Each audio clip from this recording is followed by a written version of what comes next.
নমস্কার বন্ধুরা, welcome back to my channel. আমি অনন্যার একটা নতুন ব্লগে তোমাদের সকলকে স্বাগত জানাই। আজ সকাল থেকে ব্লগটা শুরু করলাম। আর তবে আজকে আমার জীবনে একটা বিশেষ দিন। তো সেই বিশেষ দিনটা হলো আজ একটা বিশেষ মানুষের জন্মদিন। এক কথায় বলতে গেলে সেই মানুষটা হচ্ছে আমাদের জীবনের পিলার, মেরুদণ্ড বলতে পারো, যে আমাদের খুশির জন্য এক কথায় সব কিছু মুহূর্তের মধ্যে করে ফেলে। তো আজ হচ্ছে সেই মানুষটার জন্মদিন। তো আজ হচ্ছে শুভজিতের জন্মদিন।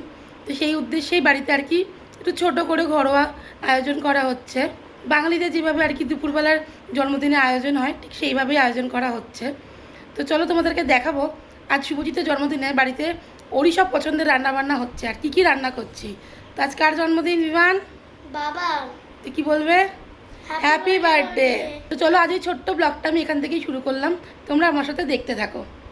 জন্মদিনের দেখো তোড়জোড় শুরু হয়ে গেছে। এই যে 5 রকমের ভাজা হচ্ছে, এখানে দেখো আলু, পটল, কুমড়ো, বেগুন ভাজা এখনও হচ্ছে। দেখো এই ভাজাগুলো আগে ভেজে নেওয়া হচ্ছে, তার সঙ্গে দেখো মাংসও বসে গেছে প্রেসারে। এক এক করে সব রান্নাগুলো হবে। এদিকে দেখো চিংড়ি মাছের মালাইকারি হবে, তার জন্য দেখো চিংড়ি মাছগুলোকে একটু নুন হলুদ মাখিয়ে হালকা করে আগে একটু ভেজে নেওয়া হবে। চিংড়ি মাছের মালাইকারির জন্য দেখো অল্প করে তেল দেওয়া হয়েছে, তার মধ্যে এলাচ ফোড়ন দিয়ে দেওয়া হলো। এবার তেলের মধ্যে দিয়ে দেওয়া হবে আদা বাটা আর কাঁচা লঙ্কা। দেখতেই পাচ্ছ, আদা কাঁচা লঙ্কা সামান্য 1 ফোঁটা হলুদ দিয়ে একটু নাড়াচাড়া করে নিতে হবে। মশলার মধ্যে দেখো ভেজে রাখা চিংড়ি মাছগুলো দিয়ে দেওয়া হয়েছে। মশলার সঙ্গে চিংড়ি মাছটাকে একটু হালকা করে নেড়ে নিতে হবে। এবার দেখো নারকেলের দুধ দিয়ে দেওয়া হবে চিংড়ি মাছের মালাইকারির মধ্যে। মালাইকারির স্বাদটা দেখো একটু ভালো হবে, তার জন্য একটু গুঁড়ো দুধ অ্যাড করে দিলাম। এবার ভালো করে মিশিয়ে দিতে হবে। পরিমাণ মতো দেখো অল্প একটু নুন দিয়ে দিতে হবে আর অল্প একটু চিনি দিতে হবে। তো দেখতেই পাচ্ছ মালাইকারিটা কিন্তু ফুটছে। আর একটু ফোটার পর নামাবার আগে সামান্য একটু ঘি দিয়ে দিলে চিংড়ি মাছের মালাইকারিটা কিন্তু রেডি হয়ে যাবে। এদিকে দেখো ভেটকি মাছের পাতুরি বানাবো। তার জন্য ভেটকি মাছের ফিলেগুলোকে সর্ষে, পোস্ত, কাঁচা লঙ্কা আর একটু সামান্য নারকেল কোড়া দিয়ে ভালো করে বেটে ফিলের মধ্যে ভালো করে মাখিয়ে নিয়েছি। আর হ্যাঁ, একটু টক দইও দিয়েছিলাম। সব মশলাগুলোকে ভালো করে ভেটকি মাছের ফিলের মধ্যে মাখিয়ে দিয়েছি আর পরিমাণ মতো নুনও দিয়ে দিয়েছি। এটা বেশ কিছুক্ষণ ম্যারিনেট হবে, তারপর এটাকে কিন্তু কলা পাতায় মুড়বো। পাতুরি বানানোর জন্য দেখো কলা পাতাগুলোকে আগে একটু তাওয়ার মধ্যে হালকা করে সেঁকে নিয়েছি। এবার মাছের মধ্যে দেখো অল্প একটু সর্ষের তেল অ্যাড করে দিলাম, আগেও দেওয়া ছিল অল্প করে। আর একটু মাছে তেল দিয়ে দিলাম, ভালো করে তেলটা এবার মাছের মধ্যে মাখিয়ে নেবো। এবার কলা পাতার মধ্যে দেখো মাছগুলো ভরে নেবো। এরকম একটা করে মাছ দিয়ে দেবো, সামান্য একটু করে মশলা দিয়ে দেবো। এবার পাতাটা ভালো করে দেখো মুড়িয়ে নেবো।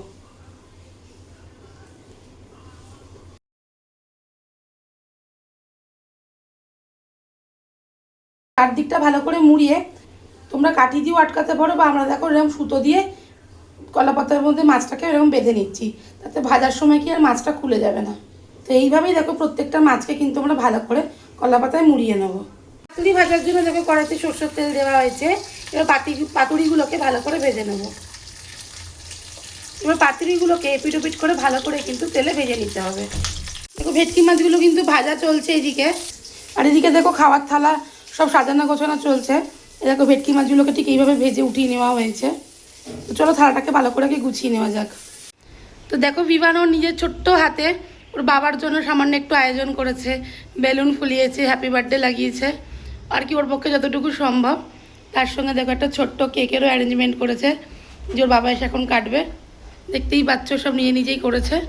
তো চলো শুভজিতের আসা অবধি আমরা একটু এখন অপেক্ষা করি। তো শুভজিৎ চলে এসছে, বসে পড়েছে গিয়ে বাবু পাশে। তো চলো এবার কেক কাটিং শুরু হবে আর কি। এটা সকালের কেক কাটিং।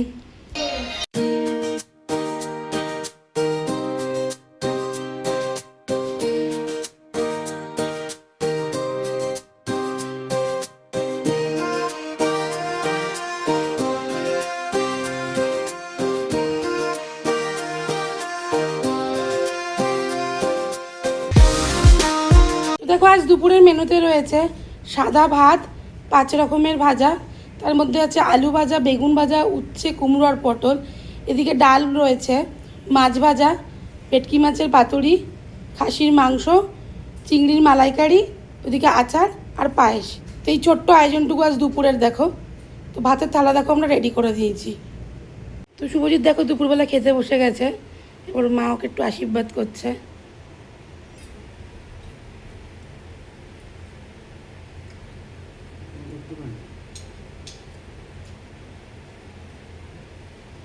এবার মা আশীর্বাদ করছে।